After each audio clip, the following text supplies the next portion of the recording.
नमस्कार दोस्तों, स्वागत है आपका परीक्षा खबरी में। 30 अगस्त 2021 की महत्वपूर्ण खबरों को देखेंगे। किसी पेड कोर्स से जुड़ना चाहते हो, नीचे व्हाट्सएप नंबर पर संपर्क करके जुड़ सकते हैं। ब्रिक्स कृषि अनुसंधान मंच। हाल ही में केंद्रीय कृषि और किसान कल्याण मंत्री नरेंद्र सिंह तोमर ने 27 अगस्त को 2021 को ब्रिक्स की 11वीं बैठक की अध्यक्षता की। ब्राजील, रूस, चीन और दक्षिण अफ्रीका के कृषि मंत्रियों ने virtually BRICS partnership for strengthening agro biodiversity for food and nutrition security theme के तहत बैठक की है। ध्यान रखिएगा, यह शिखर सम्मेलन नहीं है ब्रिक्स का, बल्कि कृषि मंत्रियों का सम्मेलन है। अध्यक्षता किसने की, ये पूछ सकता है, तो ये 11वीं बैठक थी ब्रिक्स कृषि अनुसंधान मंच की और इसकी अध्यक्षता नरेंद्र सिंह तोमर जी ने की है। ब्रिक्स समूह दुनिया की प्रमुख उभरती अर्थव्यवस्थाओं को एक साथ लाता है। न सिर्फ उभरती अर्थव्यवस्थाओं बल्कि रूस के रूप में इसमें विकसित अर्थव्यवस्था भी है। बाकी चार जो देश हैं, इंडिया, चाइना, ब्राज़ील और साउथ अफ्रीका, ये विकासशील देश हैं।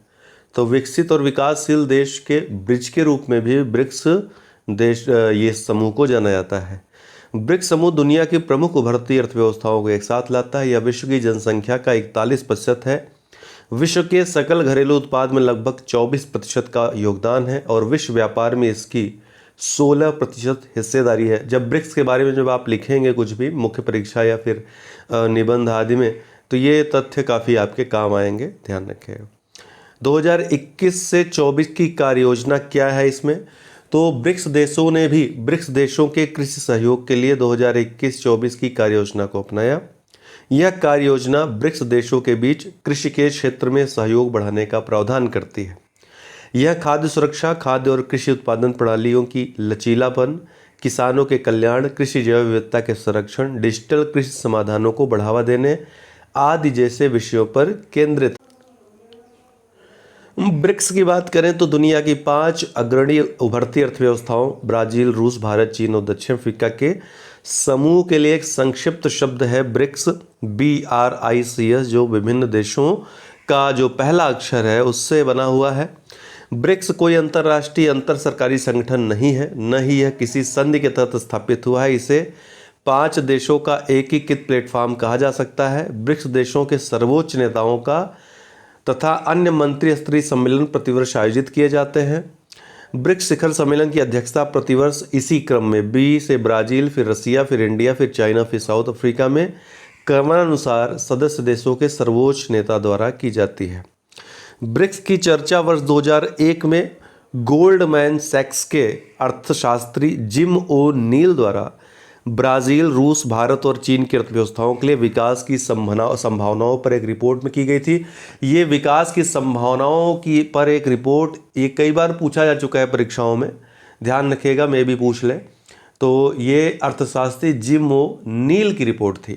वर्ष 2006 में 4 देशों ने संयुक्त राष्ट्र महासभा की सामान्य बहस के अंत में विदेश मंत्रियों की वार्षिक बैठकों के साथ एक नियमित अनौपचारिक राजनयिक समन्वय शुरू किया।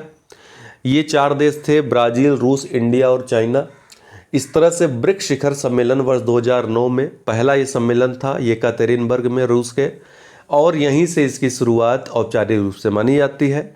दिसंबर 2010 में दक्षिण अफ्रीका को ब्रिक में शामिल होने के लिए आमंत्रित किया गया और साउथ अफ्रीका ने हामी भर दी और उसको सम्मिलित करने के लिए ये निर्णय कर लिया गया। इस तरह से अब ब्रिक का नाम ब्रिक्स हो गया। इसके बाद 2011 में दक्षिण अफ्रीका ने पहली बार चीन के सान्या में तीसरे ब्रिक्स सम्मेलन में भाग लिया। न्यू डेवलपमेंट बैंक अक्सर चर्चा में रहता है। ये ब्रिक्स देशों द्वारा ही बनाया गया बैंक है। वर्ष 2012 में नई दिल्ली में जो चौथा ब्रिक्स सम्मेलन था भारत में हुआ था। ब्रिक्स और अन्य उभरती अर्थव्यवस्थाओं के साथ साथ विकासशील देशों में बुनियादी ढांचा और सतत विकास परियोजनाओं के लिए एक न्यू डेवलपमेंट बैंक की स्थापना पर विचार किया गया। इसकी थीम उसी तरीके से जिस तरह से विश्व बैंक की थीम है। वर्ष 2014 में ब्राज़ील के फोर्टालेजा में छठे ब्रिक्स शिखर सम्मेलन के दौरान ब्रिक्स नेताओं ने न्यू डेवलपमेंट बैंक की स्थापना के लिए समझौते पर हस्ताक्षर किए और इस तरह से न्यू डेवलपमेंट बैंक ये अस्तित्व में आया। फोर्टालेजा घोषणा किससे संबंधित है, पूछा जा सकता है।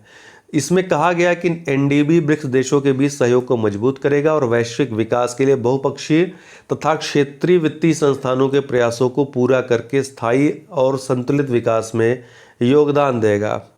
एनडीबी के संचालन के प्रमुख क्षेत्र कौन कौन? स्वच्छ ऊर्जा, परिवहन, अवसंरचना, सिंचाई, स्थायी शहरी विकास और सदस्य देशों के बीच आर्थिक सहयोग। इसका मुख्यालय चीन के शंघाई में है। आज करंट अफेयर्स में कुछ और खास नहीं था, तो आइए क्विज देख लेते हैं कुछ। हाल ही में किस देश ने 2021 में स्टॉप टीबी पार्टनरशिप बोर्ड के अध्यक्ष के रूप में कार्यभार संभाला? तो भारत ने।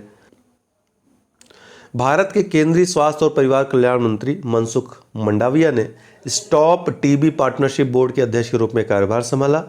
स्टॉप टीबी बोर्ड के निवर्तमान अध्यक्ष पूर्व केंद्रीय स्वास्थ्य और परिवार कल्याण मंत्री डॉक्टर हर्षवर्धन है। स्टॉप टीबी पार्टनरशिप बोर्ड को क्षय रोग के खिलाफ लड़ने के लिए दुनिया में एक अद्वितीय अंतर्राष्ट्रीय निकाय के रूप में मान्यता प्राप्त है। भारत 2025 तक देश में क्षय रोग को, टीबी को समाप्त करने के लिए प्रतिबद्ध है। भारत ने लक्ष्य रखा है। Okay. Accelerating India 7 years of Modi government नामक पुस्तक के लेखक संपादक कौन है? तो के.जे. अल्फोंस इनका नाम है। Accelerating India 7 years of Modi government. पूर्व केंद्रीय मंत्री के.जे. अल्फोंस ने accelerating India 7 years of Modi government नामक एक पुस्तक का विमोचन किया। यह सरकार की उपलब्धियों का एक दस्तावेज है जिसमें किए गए सुधारों और शुरू की गई नीतियों की संख्या का रिकॉर्ड है। महिला उद्यमिता मंच किस संस्था की पहल है? Women entrepreneurship platform. तो नीति आयोग की पहल है। इस तरह के प्रश्न बहुत पूछे जाते हैं यूपी पीसीएस में, ध्यान रखिएगा। नीति आयोग और America based tech company Cisco ने महिला उद्यमिता मंच के अगले चरण को लॉन्च किया है। अगले चरण का शीर्षक WEP नेक्स्ट NXT रखा गया है और यह सिस्को की तकनीक और अनुभव का लाभ उठाएगा ताकि देश भर में अधिक महिलाओं के स्वामित्व वाले व्यवसायों को सक्षम बनाया जा सके। इस मंच को औपचारिक रूप से 8 मार्च 2018 को नीति आयोग द्वारा लॉन्च किया गया था। पेमेंट्स इंफ्रास्ट्रक्चर डेवलपमेंट फंड योजना किस संस्था की पहल है? तो रिजर्व बैंक ऑफ इंडिया की पहल है, ध्यान रखिएगा। Payments infrastructure development fund PIDF, इसे 345 करोड़ रुपए के कोष के साथ लॉन्च किया गया था जिसका उद्देश्य टियर 3 से टियर 6 केंद्रों में डिजिटल भुगतान के लिए हर वर्ष 30 लाख नए टच पॉइंट बनाना था। सीधे सीधे प्रश्न पूछेगा ये किस संस्था की पहल है ये योजना? पेमेंट इंफ्रास्ट्रक्चर डेवलपमेंट फंड, तो RBI की।